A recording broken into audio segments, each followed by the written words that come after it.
So we recently watched The Social Dilemma, and I just have to say that this film is like requisite viewing if you're a person who's seeking to understand the world that we're living in today.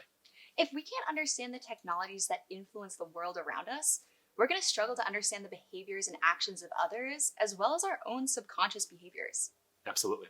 I mean, no one is exempt. Even if you choose to avoid persuasive technologies, the people that we interact with every day in our lives and the people who make decisions that impact our lives, they're likely being persuaded by some of these technologies. Precisely. So, what can be done? We can't extend enough credit to Tristan Harris and the Absolutely. others who are working to reshape the regulations governing ethics in technology. The reality today is that we have seen a 151% increase in suicide in girls aged 10 to 14 and a 70% increase in girls aged 15 to 19. This increase began around 2011 and 2013, where we saw a rise in social media use. Creating new regulations that impact powerful industries takes time. The question that we're asking at Physiology First is what can be done today to help students protect their own mental health online? Absolutely. I mean, if you're watching this, you're online. We created this to be distributed online.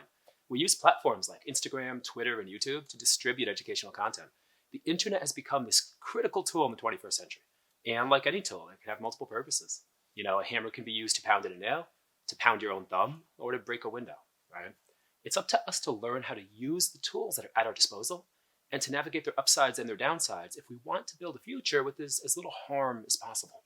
In the movie, Tristan Harris made a fantastic point about comparing social media to other tools.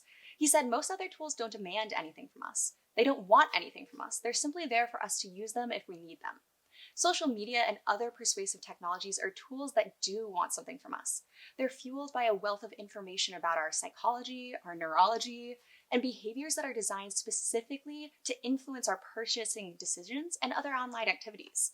This is simply the business model that underlies the attention economy. Absolutely. I mean, understanding the business model of the platforms that we use and understanding our own physiology is a requisite survival skill in the technological age. What can be done today is education, right?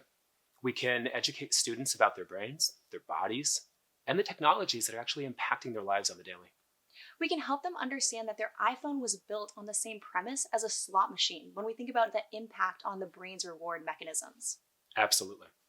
We can help them understand why they keep seeing a specific advertisement or a type of post that reiterates a very, very particular perspective.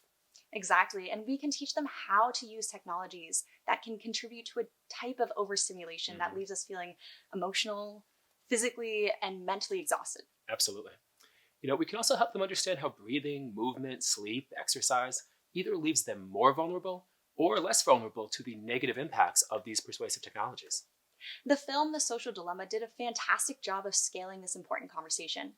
It's up to those of us who care to act on this information to put resources, digital toolkits, and actionable strategies in the hands of students, while an iPhone more than likely occupies the other. Well said. This is what our work at Physiology First is all about. We're working to put brain and body based learning at the very foundation of education and to give tomorrow's leaders the skills and the tools that they need to not only survive, but to really thrive in the 21st century.